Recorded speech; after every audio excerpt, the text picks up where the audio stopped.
TV Raízes, um canal de valorização da cultura popular. Contar a verdadeira história do nosso povo, em especial dos povos originários, negros e indígenas, entre outros, falar dos nossos heróis e heroínas, suas lutas, suas conquistas, suas tradições, suas culturas e costumes, é uma forma de conscientizar as gerações atuais e futuras sobre a necessidade de conhecermos a verdadeira história que na maioria das vezes está excluída das narrativas oficiais e invisibilizadas no dia a dia. Haiti, a Revolução Negra. A independência do Haiti, influenciada pela Revolução Francesa, é considerada a única revolta de escravos bem-sucedida desde a Antiguidade Clássica. Esse capítulo da história enche de orgulho os afrodescendentes, especialmente latino-americanos, como símbolo de libertação. Na época, provocou temor nas nações escravocratas dos Estados Unidos, Brasil e Cuba. No Haiti, o trabalho na cana era extenuante e desumano. Por décadas, a colônia francesa de São Domingos sustentou um dos mais lucrativos negócios do Novo Mundo, com um chicote apontado para o corpo dos escravos africanos. Os negros cavavam valas para o plantio das mudas, cuidavam dos brotos, zelavam pelo crescimento, faziam a colheita e toda a fabricação do açúcar. Os lucros dependiam da exploração do trabalho. A manutenção da escravidão pelos donos de engenho se baseava em castigos brutais e tinha um nível de perseguição implacável. Os relatos da época descreviam que as punições das chibatas eram mais comuns do que receber comida.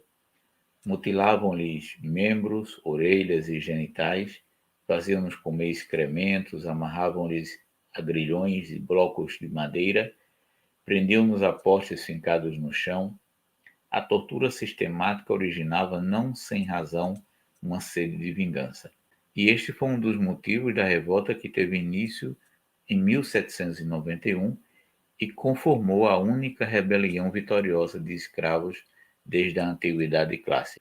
A independência do Haiti, proclamada em 1804, naquele 1º de janeiro, só nasceu por causa dela.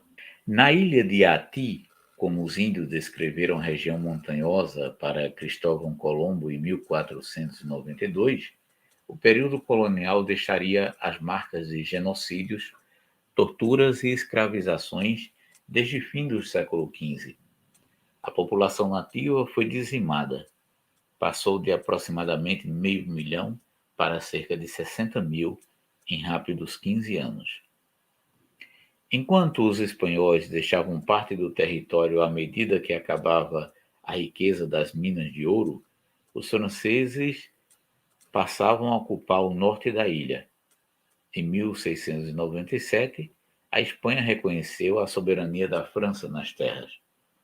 A partir daí, o empreendimento dos colonizadores foi a cana-de-açúcar produzida pelas mãos dos escravos. São Domingos era um oásis exponencialmente lucrativo para a burguesia marítima, responsável pelo tráfico negreiro e para os produtores de açúcar. Cerca de 20 anos antes da revolta, a colônia começou a viver a apoteose. Exportava 35.000 toneladas de açúcar bruto e 25.000 toneladas de açúcar branco. A elite branca e escravista ostentava cada vez mais. Entre 1783 e 1789, a produção de açúcar quase dobrou e a colônia não avançava sem os escravos. Ingleses, espanhóis, portugueses e franceses sequestravam africanos aos milhões. Apesar do poder estar com a nobreza, a burguesia francesa se transformou na maior força econômica da nação, cujas riquezas eram a produção colonial e o tráfico negreiro. Em São Domingos, entre 1764 e 1771, importava-se uma média anual de 10.000 escravos. De 1787 em diante, eram mais de 400.000 por ano. Os africanos que chegavam escravizados eram sobreviventes, Os negros enfrentavam a viagem transatlântica pela Rota do Meio como cargas selvagens de um traficante. Não raro, quase um quarto dos escravos transportados morriam dentro dos navios pelas péssimas condições de alimentação e higiene. Quando chegavam aos portos, eram examinados, comprados e queimados com ferro em brasa em cada lado do peito para identificar seu dono. Os maltratos que se seguiam estimulavam as juras de contra-ataque.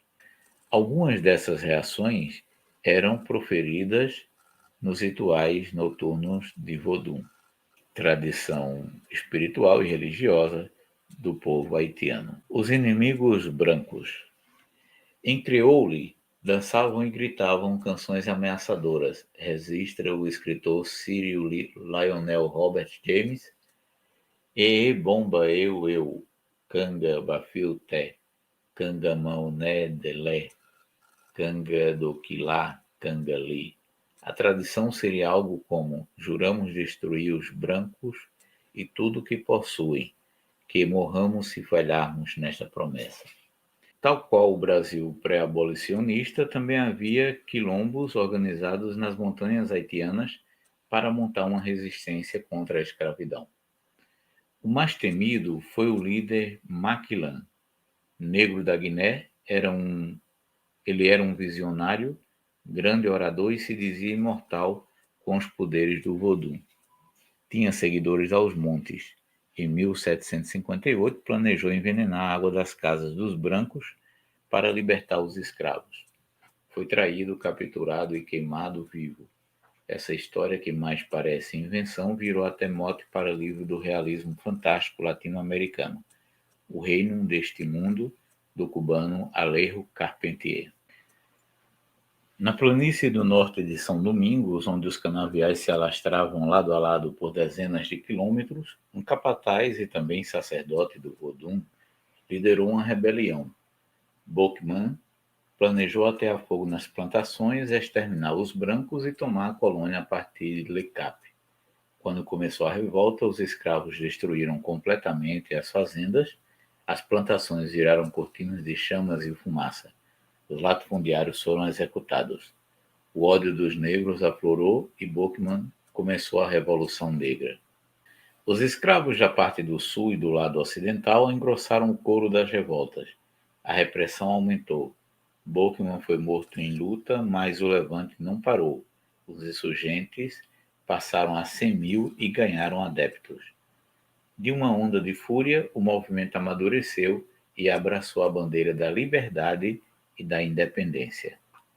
Ao lado dos primeiros líderes, como Jean-François Ibissou, outro escravo demonstrou excelência no planejamento militar e conhecimento de política, Toussaint Louverture. Ele recebeu certa liberdade de seu senhor de engenho para tocar a fazenda, teve acesso a alguma literatura e não foi submetido aos suplícios dos maus tratos. Possuía uma intuição política acima da média e logo se tornou um dos comandantes da revolta. Unificou e organizou um exército que poderia derrotar tropas europeias. Em 1794, a França aboliu a escravidão de todos os seus territórios. Toussaint, lutando pelos franceses, conseguiu expulsar britânicos e espanhóis da colônia.